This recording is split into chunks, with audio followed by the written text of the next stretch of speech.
Hello बच्चों, my name is Ramashankar Singh and you are watching my YouTube channel RS Physics Panda. Today I am going to discuss few numerical problems based on the dimensional analysis. Means जो थोड़ी सी typical problem है dimensional analysis की, वो हम आपसे आज discuss करने चल रहे हैं। मैंने एक प्रॉब्लम लिख रखी है, उस प्रॉब्लम को देखिए और कोशिश करते हैं कि हम इसको कैसे सॉल्व करेंगे। तो क्वेश्चन फर्स्ट क्या है, find the dimension of alpha in the equation p is equal to P naught e की power minus alpha T square. देखिए अभी तक ऐसी कोई प्रॉब्लम हम लोगों के सामने नहीं है, तो यहां पर एक चीज हमको ध्यान में रखनी होगी, in exponential term, in exponential term,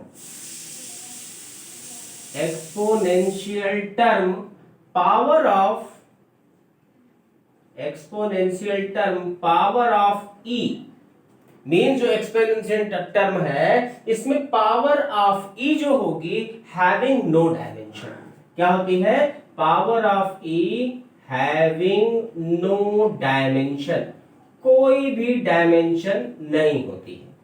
ये चीज हमको याद रखना होगा कि किसी भी एक्सपोनेंशियल टर्म में जो पावर ऑफ e होगी उसकी कोई डायमेंशन नहीं होती है।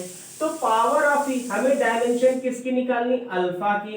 तो यहां देखिए अल्फा टी स्क्वायर, तो ऐसे लिख दें भैया अल्फा टी स्क्वायर, ये क्या होगा, डायमेंशनलेस, क्या होगा, डायमेंशनलेस। यही टेक्निकलिटी है इस क्वेश्चन की। अगर ये चीज हमको पता हो गई कि एक्सपोनेंशियल टर्म में कोई भी डायमेंशन नहीं होती है तो बहुत ही आसान हो जाएगा। अब देखिए अल्फा की डायमेंशन निकालनी है, तो alpha equal to 1 upon here T square हो गया। तो dimension of R H S must be equal to dimension of R L H S, dimension of L H S ये होना चाहिए। तो आर एच एस में अल्फा है, alpha की डायमेंशन हमको फाइंड करनी है, तो 1 अपॉन क्या हो गया, टी स्क्वायर हो गया। सो dimension of alpha, dimension of alpha क्या हो गया, टी की power -2। This is the solution, ये हमारा सॉल्यूशन हो गया। दिस इज क्वाइट इजी, ये बहुत आसान है। लेकिन ये ध्यान में रखना होगा कि जब भी कोई एक्सपोनेंशियल टर्म आएगा तो एक्सपोनेंशियल e के ऊपर जो भी पावर लगी होंगी वो डायमेंशन लेस होगी। चलिए हम कुछ अगले न्यूमेरिकल के साथ मिलते हैं। आशा करते हैं कि न्यूमेरिकल समझ में आया होगा। अगला न्यूमेरिकल देखिए, वो भी थोड़ा सा टेक्निकल न्यूमेरिकल ही है, जो कि बिल्कुल सामान्य से पहले न्यूमेरिकल हमने करवाए थे, अब वो थोड़े से टेक्निकल न्यूमेरिकल है कि check the correctness of the relation. देखिए यहाँ क्या है, check the correctness of the relation, check the correctness of the relation. हमें क्या करना है ये मैंने पहले भी बताया है, लेकिन जरा अब देखो जो हम इक्वेशन लेने चल रहे हैं क्या है, integration dx upon under root A square minus X square equals to sine inverse A by X. हमें ये चेक करना है कि ये रिलेशन सही है या नहीं सही। तो अब देखिए ऐसा तो मैंने कोई भी नहीं बताया था, तो हमने आपको करेक्टनेस चेक करने के लिए क्या बताया था, करेक्टनेस चेक करने के लिए हमने बताया था कि if the dimension of LHS equals to the dimension of RHS then the relation is correct. अब यहां पर हमें कई चीजों को ध्यान में रखना होगा। ये dx क्या है, x क्या है, डिस्टेंस, मतलब चेंज इन डिस्टेंस। तो यहां पर देखिए ये a क्या है भाई, a क्या है, तो a माइनस एक्स स्क्वायर लिखा है, x क्या है, डिस्टेंस, तो दिस मस्ट बी डिस्टेंस। क्यों, प्रिंसिपल ऑफ होमोजेनिटी, क्या है, प्रिंसिपल ऑफ होमोजेनिटी। क्या समझाती है principle of homogeneity, principle of homogeneity समझाती है same kind of quantity can be added and subtracted. Means principle of homogeneity क्या है, same kind of quantity, same kind of quantity can be added and subtracted एक ही type की quantity को हम add और subtract कर सकते हैं, अलग अलग क्वांटिटीज को हम कभी ऐड और सब्ट्रैक्ट नहीं कर सकते हैं। दूसरी चीज, साइन के बाद ये जो वैल्यू लिखी है ये क्या है, एंगल है, और एंगल क्या होती है, डायमेंशन लेस होती है। एंगल क्या होती है, डायमेंशन लेस होती है, ये तो हमको पता है। Angle equal to arc upon radius, so angle is dimensionless, इसकी कोई डायमेंशन नहीं होगी। तो इसका मतलब है कि ये देखो, इसकी अगर कोई डायमेंशन नहीं होगी तो इसकी भी कोई डायमेंशन नहीं होनी चाहिए, तभी ये रिलेशन करेक्ट होगा। तो चेक करते हैं क्या ऐसा है। तो डायमेंशन ऑफ एलएचएस, देखिए डायमेंशन ऑफ एलएचएस क्या हो गया, तो देखिए dx mean this is L length upon ये अंडर रूट है, तो अंडर रूट लगा दो भाई। तो ये अगर ये लेंथ है तो ये भी लेंथ है, तो L square minus L square, ठीक है। तो इसको हम लोग क्या लिख लेंगे, यल अपान, अब ऐसे मत सोचना कि L square minus L square क्या होगा, जीरो, नहीं, L square minus L square that is also L square, और एल स्क्वायर का स्क्वायर रूट निकालेंगे तो that is L, means this side is dimension less, this side is dimension less, means LHS की कोई dimension नहीं है, LHS की कोई डायमेंशन नहीं है। तो राइट हैंड साइड की वैसे भी हम ये ध्यान रखें, डायमेंशन ऑफ आरएचएस, हम लोग जानते हैं एंगल की कोई डायमेंशन नहीं होती है, एंगल की कोई डायमेंशन नहीं होती है। तो भैया देखो L अपान L, क्योंकि यहाँ A की डायमेंशन L के बराबर ही है, तो it is also dimensionless, means dimension of LHS equal to dimension of RHS, so formula is, yeah, so relation is correct, so relation is correct, ये relation हमारा करेक्ट, ठीक है। चलिए एक आध दो और प्रॉब्लम के साथ हम मिलते हैं, जिसमें और चेक करते हैं और किस किस टाइप की डायमेंशन से रिलेटेड प्रॉब्लम हो सकती है।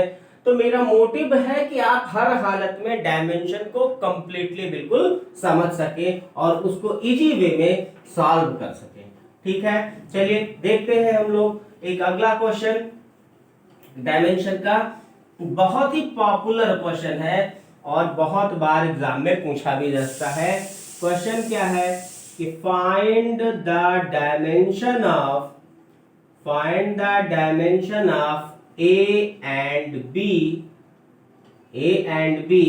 in van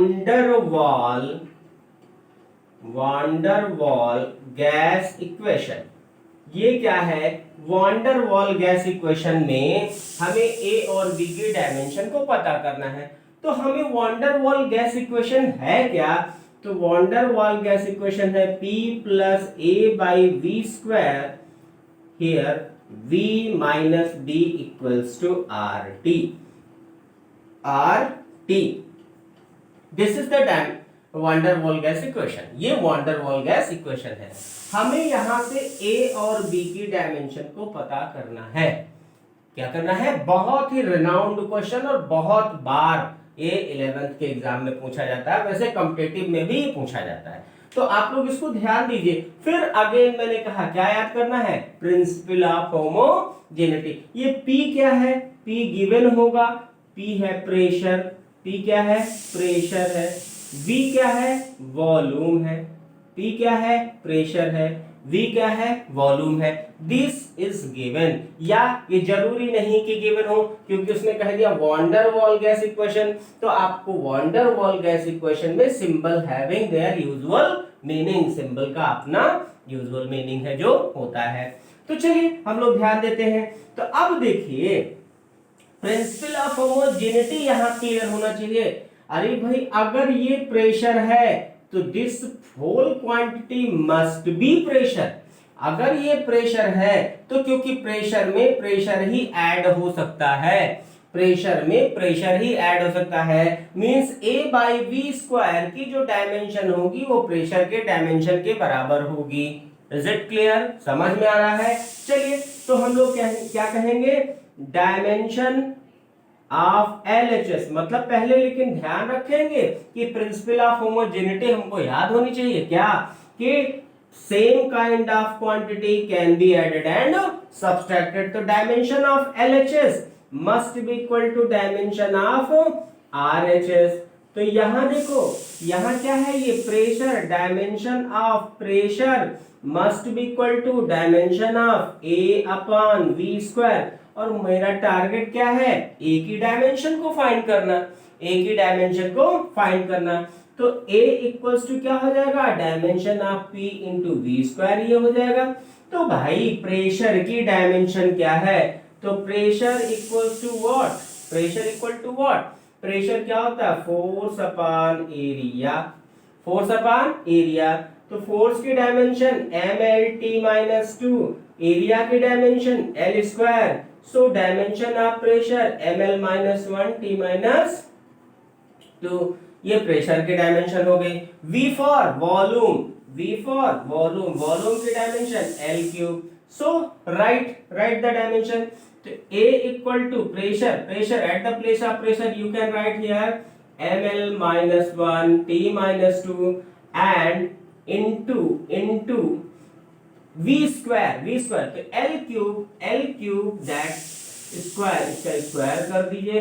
तो what you will get now, यहाँ क्या मिला, m l माइनस 1 है, यहाँ l की पावर 6 है, पावर के ऊपर पावर है तो मल्टीप्लाई हो जाता है, पावर के ऊपर पावर होती है तो दोनों क्या होती है, मल्टीप्लाई हो जाती है। तो मल्टीप्लाई 3 2 जा 6, और यहाँ एक पावर कम हो गई भाई। अब ये मल्टीप्लाई है तो ये ऐड होना चाहिए, तो साइन साइड ऐड होगा। तो यहाँ पर देखिए -1 और 6, यहाँ l की पावर क्या हो जाएगा 5 एंड t माइनस 2। तो this is the dimension of A, ये डायमेंशन A की हो गई। अब एग्जैक्टली इसी तरह से बहुत ही इजीली हम डायमेंशन ऑफ क्या निकाल लेंगे, V। फिर से वही क्या, प्रिंसिपल ऑफ होमोजेनिटी। तो देखिए डायमेंशन ऑफ B हम कैसे निकालेंगे, इसको देखिए, इसको भी निकाल लेते हैं यहीं, तो छोटा सी, ठीक है। तो dimension of V equal to dimension of V। तो यहां देखो ये B इक्वल टू क्या हो जाएगा, L क्यूब। तो here it is quite easy, बहुत ही आसान हो गया मुझे A और B की डायमेंशन को निकालना, A और B की डायमेंशन को निकालना। देखिए कितना आसान हो गया। चलिए एक आध और प्रॉब्लम के साथ मिलते हैं, देखते हैं हम लोग क्या उसको हम कर पाएंगे कि नहीं कर पाएंगे। तो चलिए कुछ और प्रॉब्लम। तो मैंने सोचा कि जितनी भी कॉम्प्लिकेशंस हो इस डायमेंशन में से रिलेटेड, स्पेशली न्यूमेरिकल से रिलेटेड, मैं उन सबको डिस्कस कर लूं, जिससे कि मैं डायमेंशन को बड़ी इजीली जो है हम लोग इसको सॉल्व कर सकें। एक क्वेश्चन है कि find the value of, numerical है, find the value of 60 joule per minute. Find the value of 60 joule per minute, find the value of 60 joule per minute on a system find the value of 60 joule per minute on a system that has 100 gram 100 centimeter and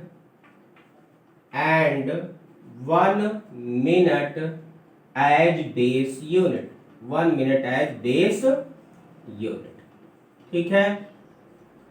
अब देखिए find the value of 60 joule per minute, हमें इसकी value को निकालना है। 60 joule per minute को कहां पर निकालना है, एक ऐसा सिस्टम जिसमें कि 100 ग्राम मास जो है 100 ग्राम में गिवन हो, लेंथ जो है 100 सेंटीमीटर में गिवन हो, और टाइम 1 मिनट में गिवन हो। तो मैंने क्या बताया था आपको, एक सिस्टम को दूसरे सिस्टम में कन्वर्ट करने का तरीका बताया था। तो हम उसी पर फिर से आते हैं, लेकिन ये बिल्कुल सिंपल तो दिख नहीं रहा है, तो मैं इसको कैसे सिंपल बिल्कुल समझाता हूं। फर्स्ट ऑफ ऑल मैंने इसमें क्या बताया था, मुझे ये पता करना है ये क्वांटिटी है कौन सी, तो देखो joule per minute work upon time, तो देखिए क्या है work, joule work upon time, तो वर्क अपॉन टाइम क्या होता है, वर्क अपॉन टाइम क्या होता है, ये पावर होता है, ये क्या होता है पावर, वर्क अपॉन टाइम क्या होता है पावर। तो इसका डायमेंशन हम यहीं पर लिख लेते हैं, क्या लिख लेते हैं वर्क अपॉन, देखो जूल पर मिनट से वर्क अपॉन टाइम हमको मिल रहा है, इसकी डायमेंशन लिख लेते हैं। तो वर्क की डायमेंशन क्या होती M L square T minus two upon time, तो डायमेंशन हो गई M L square T minus three, ये हमें पता लग गया, ठीक है ये बात क्लियर हो गई। अब पहले 60 जूल पर मिनट को हम इसको कन्वर्ट करें, तो देखिए P इज इक्वल टू कह रहा है 60 जूल अपॉन मिनट, मिनट को हम सेकंड में बदल लें, मिनट को हम सेकंड में बदल लें तो 60 जूल अपॉन 60 सेकंड हो जाएगा, या हम इसको कहेंगे 1 वाट हो जाएगा, क्या हो जाएगा P इज इक्वल टू 1 वाट।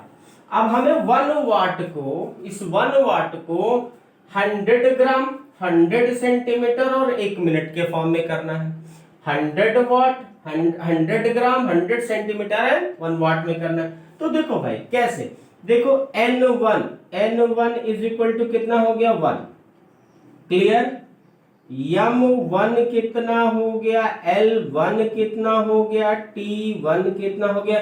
तो ये तो मेरी MKS सिस्टम का है, किसमें है MKS में, किसमें कन्वर्ट करना है एक नई सिस्टम में, तो MKS में देखो 1 kg होता है, 1 मीटर होता है, 1 सेकेंड होता है, ये बात समझ में आ गई। N2 की वैल्यू निकालनी है, M2 की वैल्यू यहां दिया है, L2 की वैल्यू क्या होगी, T2 की वैल्यू क्या होगी, जरा देखो M2 की वैल्यू क्या दिया है 100 ग्राम, अभी तक हम लोग 1 ग्राम लिखते थे, अब यहां पर कितना दिया है 100 ग्राम दिया है, कितना दिया है 100 ग्राम दिया है।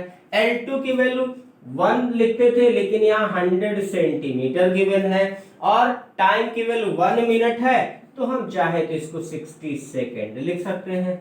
इज इट क्लियर, ये बात समझ में आ गई, समझ में आ गई। चलिए तो अब बहुत आसान है, मुझे पता है इसका फॉर्मूला क्या है, तो फार्मूला हमको पता है, डायरेक्टली हम लिख रहे हैं formula N2 is equal to N1, क्या हो जाएगा M1 अपान M2 की power A, L1 upon L2 की पावर B, और T1 अपान T2 की पावर C हो गई, ये मुझे पता है, ये फॉर्मूला पहले से बता चुका हूं। तो फटाफट देखिए N1 की वैल्यू 1 हो गई, M1 की वैल्यू 1 kg अपान, यहाँ पर M2 की वैल्यू 100 ग्राम है, 100 ग्राम। इज इट क्लियर, पावर देखो A के ऊपर 1 पावर है, और यहाँ पर देखिए L1 की वैल्यू हो गई 1 मीटर अपान L2 की वैल्यू 100 सेंटीमीटर हो गई, 100 सेंटीमीटर, और इसकी पावर कितनी है 2, और टाइम की देखे यहाँ पर 1 हो गया, 1 सेकेंड हो गया, और यहाँ पर 60 सेकेंड हो गया, और इसकी पावर हो गई -3। इज इट क्लियर, 1 सेकेंड और 60 सेकेंड, देखो दोनों में सेकेंड था इसलिए मैंने उसको नहीं लिखा, सेकेंड था इसलिए लिखने की जरूरत नहीं हुई। अब इसको सॉल्व करना है, देखिए तो 1 kg की जगह 1000 ग्राम अपान 100 ग्राम हो जाएगा, ये बात समझ में आ गई। 1 यहाँ पर देखो 100 अपान 100 हो जाएगा की पावर 2, और यहाँ ये पावर माइनस में है तो इनवर्स कर दो इसको, ये प्लस में हो जाएगा, 60 अपान 1 की पावर क्या हो जाएगा 3, ये माइनस प्लस में हो जाएगा। सॉल्व कर लो, रिजल्ट आ गया N2 इज इक्वल टू, यहां से देखिए इसको यहां लिख लेते हैं, N2 इज इक्वल टू क्या हो गया, N2 की वैल्यू, तो N2 इज इक्वल टू हो गया बेटा, यहां पर देखिए 20 कैंसिल आउट, यहां हो गया 10 इंटू ये कैंसिल आउट, 1 का स्क्वायर 1 ही होगा, और 60 इंटू 60 हो गया, तो यहां देखिए तो 10 20 30 40, तो 10 की पावर 4 हो गया, ये तो आप ध्यान में रख लीजिए, और यहाँ 6 36 को 6 से मल्टीप्लाई करेंगे ठीक है, 6 6 जा 36, 6 3 जा 18, 18 21, तो ये हो गया 216 और इसको हम लिख देंगे 2.16 इंटू 10 पावर 6 न्यू यूनिट होगी हमारी। यहाँ आगे लिख देंगे कितना, न्यू यूनिट, क्योंकि वो यूनिट कोई स्पेशलाइज्ड यूनिट नहीं है इसलिए वो न्यू यूनिट लिखा जाएगा। तो this is all about the dimensional analysis. ये डायमेंशनल एनालिसिस पर जितने भी बेस्ड प्रॉब्लम थी मैंने कोशिश किया उन सबको बताने के लिए। Thank you.